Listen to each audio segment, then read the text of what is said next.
여호와께서 다윗에게 나단을 보내셨습니다. 그가 다윗에게 가서 말했습니다. 한 성에 두 사람이 살고 있었는데 한 사람은 부자였고 다른 사람은 가난했습니다. 부자에게는 양과 소가 아주 많았지만 가난한 사람은 자기가 사다가 키운 작은 암양 새끼 한 마리밖에 없었습니다. 그 양은 그의 자식들과 함께 자라며 그가 먹는 것을 같이 먹었고 그 잔에서 같이 마셨으며 그 품에서 잤습니다. 그 양은 그에게 마치 딸과 같았습니다. 하루는 부자에게 손님이 왔습니다. 하지만 그는 자기에게 온 손님을 대접할 때 자기 소나 양을 잡지 않고 가난한 사람의 그 새끼 양을 잡아 자기에게 온 손님을 대접했습니다. 그 말을 듣고 다윗은 불같이 화를 내며 나단에게 말했습니다. 여호와께서 살아계심을 두고 맹세하는데 이런 일을 한 그 사람은 죽어야 마땅할 것이다. 인정머리도 없이 그런 천하의 나쁜 짓을 했으니 그 새끼 양을 4배로 갚아 주어야 한다. 그러자 나단이 다윗에게 말했습니다. 왕이 바로 그 사람입니다. 이스라엘의 하나님 여호와께서 말씀하십니다. 내가 내게 기름 부어 이스라엘을 다스릴 왕으로 세웠고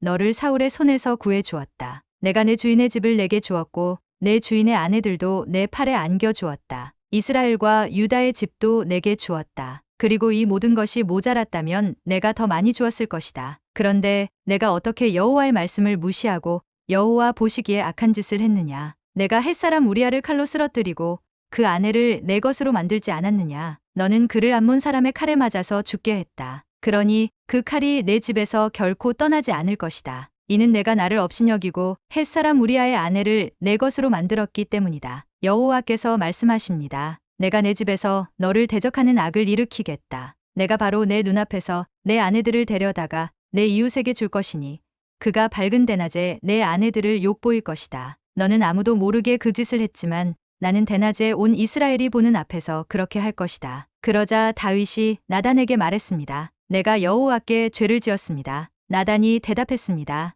여호와께서 왕의 죄를 용서해 주셨으니 왕은 죽지 않을 것입니다. 하지만 이 일로 인해 왕이 여호와의 원수들에게 모독할 거리를 주었으니 왕이 낳은 아이가 죽을 것입니다. 나단이 집으로 간 뒤 여호와께서 우리아의 아내가 다윗에게 낳아준 아이를 치시자 그 아이가 병이 들었습니다. 다윗은 아이를 위해 하나님께 간절히 기도했습니다. 그는 금식하고 집으로 들어가서 땅바닥에 엎드려 밤을 지새웠습니다. 집안의 노인들이 그 옆에 서서 일어나기를 권했지만 다윗은 그 말을 듣지 않고 그들과 함께 먹지도 않았습니다. 7일째 되는 날 아이가 죽었습니다. 다윗의 종들은 아이가 죽었다는 말을 다윗에게 전하기가 두려웠습니다. 아이가 살아있을 때도 다윗 왕이 우리 말을 듣지 않았는데 아이가 죽은 것을 우리가 어떻게 말할 수 있겠는가. 그 소식을 들으면 왕께서 얼마나 상심하시겠느냐 하고 생각했기 때문입니다. 다윗은 자기 동들이 수군거리자 아이가 죽었음을 눈치채고 물었습니다. 아이가 죽었느냐? 그들이 대답했습니다. 그렇습니다. 죽었습니다. 그러자 다윗은 일어나 몸을 씻고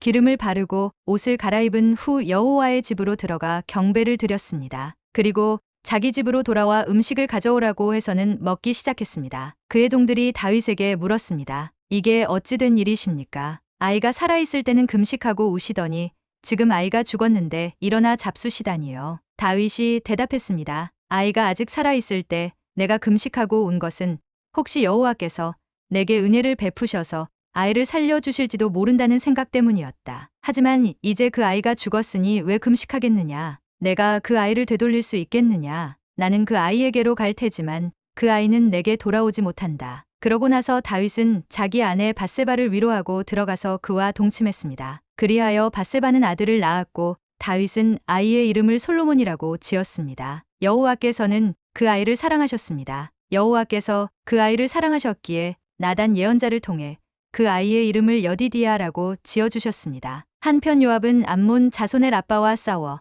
그 왕의 도성을 빼앗았습니다. 그러고 나서 요압은 다윗에게 심부름꾼을 보내 말했습니다. 제가 라빠와 싸워 도성으로 들어가는 급수 지역을 빼앗았습니다. 그러니 왕께서는 이제 남은 군사들을 모아 성을 에워싸 함락시키십시오. 제가 이 성을 함락시키면 이 성에 제 이름이 붙을까 두렵습니다. 그러자 다윗은 모든 군대를 소집해 라빠로 가서 그 성을 공격해 함락시켰습니다. 다윗은 암몬 왕의 머리에서 무게가 2달란트나 되는 보석으로 장식한 왕관을 빼앗아 자기 머리 위에 썼습니다. 다윗은 그 성에서 엄청나게 많은 전리품을 가져왔고 그곳에 있던 사람들을 데려다가 톱질과 곡괭이질과 도끼질과 벽돌 굽는 일을 시켰습니다. 다윗 왕은 암몬 자손의 모든 성들에 대해 이와 똑같이 한 후 그의 모든 군대를 거느리고 예루살렘으로 돌아갔습니다.